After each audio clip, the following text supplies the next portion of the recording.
राम राम राम राम राम राम राम राम राम नारायण नारायण। संबंध। अब एक शंका होती है कि जो भगवान के समर्पित होते हैं उनको तो भगवान मुक्त कर देते हैं और जो भगवान के समर्पित नहीं होते उनको भगवान मुक्त नहीं करते।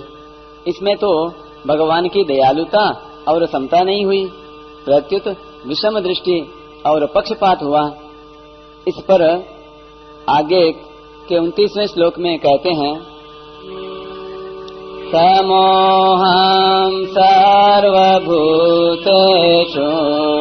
न मे द्वेष्योऽस्ति न प्रियः ये भजन्ति तु मां भक्त्या मयि तेषु चाप्यहम्।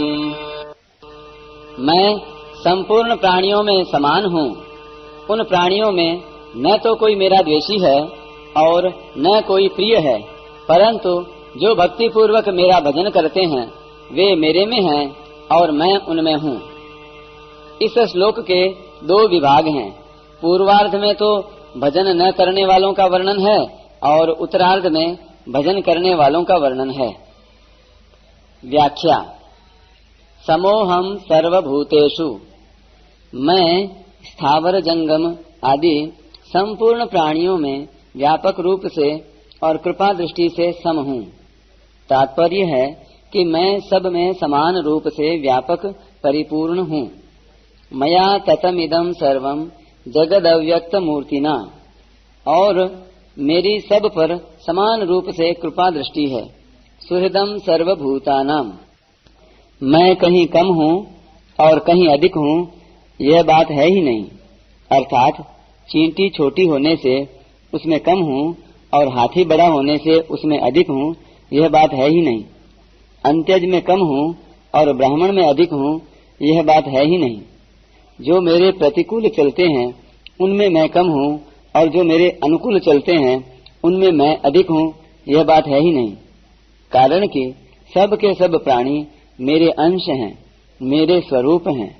मेरे स्वरूप होने से वे मेरे से कभी अलग नहीं हो सकते और मैं भी उनसे कभी अलग नहीं हो सकता।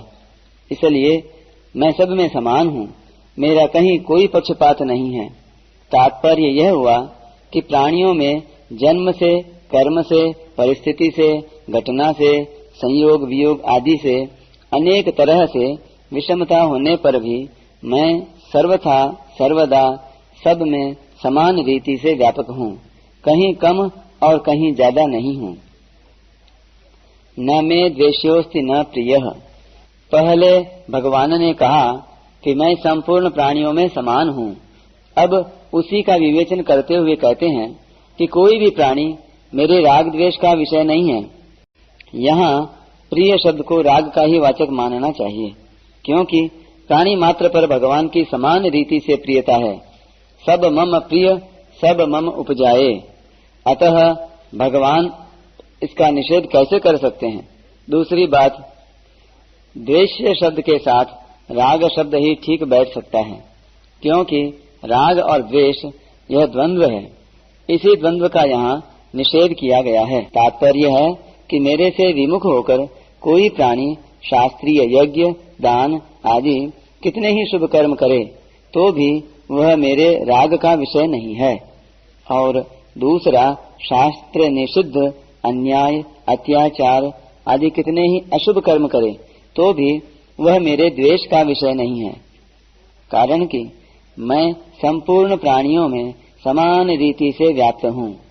सब पर मेरी समान रीति से कृपा है और सब प्राणी मेरे अंश होने से मेरे को समान रीति से प्यारे हैं। हाँ, यह बात जरूर है कि जो सकाम भाव पूर्वक शुभ कर्म करेगा वह ऊंची गति में जाएगा और जो अशुभ कर्म करेगा वह नीची गति में जाएगा, अर्थात नरकों तथा 84 लाख योनियों में जाएगा।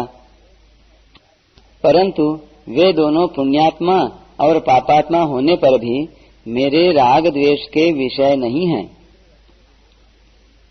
मेरे रचे हुए पृथ्वी, जल, अग्नि, वायु और आकाश, ये भौतिक पदार्थ भी प्राणियों के अच्छे बुरे आचरणों तथा भावों को लेकर उनको रहने का स्थान देने में, उनकी प्यास बुझाने में, उनको प्रकाश देने में, उनको चलने फिरने के लिए अवकाश देने में राग द्वेष पूर्वक विषमता नहीं करते, प्रत्युत सबको समान रीति से देते हैं। फिर प्राणी अपने अच्छे बुरे आचरणों को लेकर मेरे राग द्वेष के विषय कैसे बन सकते हैं? अर्थात नहीं बन सकते, कारण कि वे साक्षात मेरे ही अंश हैं, मेरे ही स्वरूप हैं।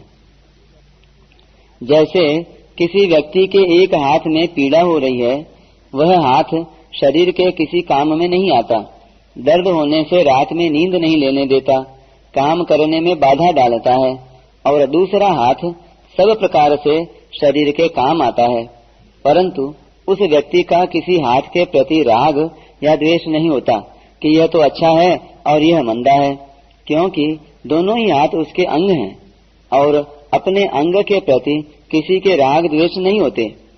ऐसे ही कोई मेरे वचनों सिद्धांतों के अनुसार चलने वाला हो, पुण्यात्मा से पुण्यात्मा हो, और दूसरा कोई मेरे वचनों सिद्धांतों का खंडन करने वाला हो, मेरे विरुद्ध चलने वाला हो, पापी से पापी हो, तो उन दोनों को लेकर मेरे राग द्वेष नहीं होते। उनके अपने अपने बर्तावों में, आचरणों में भेद है, इसलिए उनके परिणाम में, फल में भेद होगा, पर मेरा किसी के प्रति राग द्वेष नहीं है। अगर किसी के प्रति राग द्वेष होता तो समोहम सर्वभूतेषु यह कहना ही नहीं बनता, क्योंकि विषमता के कारण ही राग द्वेष होते हैं।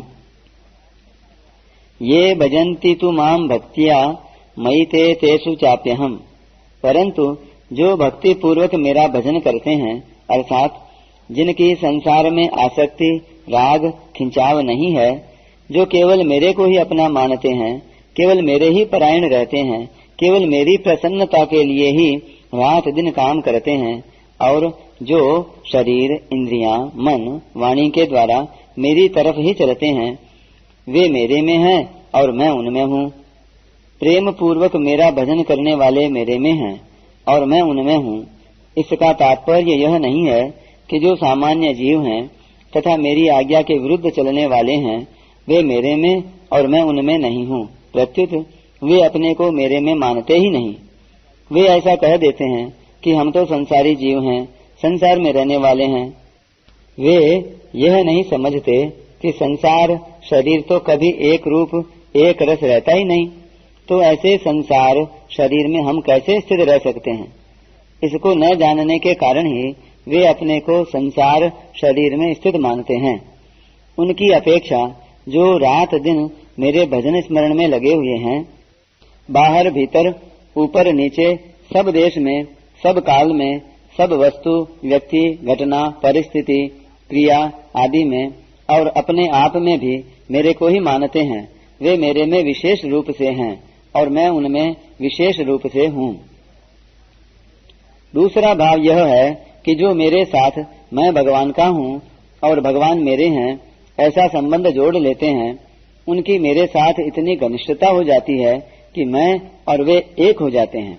तस्मिन् तज्जने भेदा भावात्, इसलिए वे मेरे में और मैं उनमें हूँ। तीसरा भाव यह है कि उनमें मैंपन नहीं रहता, क्योंकि मैंपन एक परिच्छिन्नता है। इस परिच्छिन्नता एक देशीयता के मिटने से वे मेरे में ही रहते हैं। अब कोई भगवान से कहे कि आप भक्तों में विशेषता से प्रकट हो जाते हैं और दूसरों में कम रूप से प्रकट होते हैं, यह आपकी विषमता क्यों? तो भगवान कहते हैं कि भैया, मेरे में यह विषमता तो भक्तों के कारण है।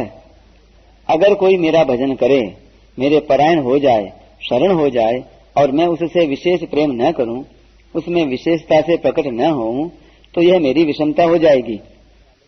कारण कि भजन करने वाले और भजन न करने वाले दोनों में मैं बराबर ही रहूं, तो यह न्याय नहीं होगा, प्रत्युत मेरी विषमता होगी। इससे भक्तों के भजन का और उनका मेरी तरफ लगने का कोई मूल्य ही नहीं रहेगा। यह विषमता मेरे में न आ जाए, इसलिए जो जिस प्रकार मेरी शरण लेते हैं, मैं भी उसी प्रकार उनको आश्रय देता हूँ। ये यथा माम प्रपद्यन्ते तांस तथैव भजाम्यहम्। अतः यह विषमता मेरे में भक्तों के भावों को लेकर ही है।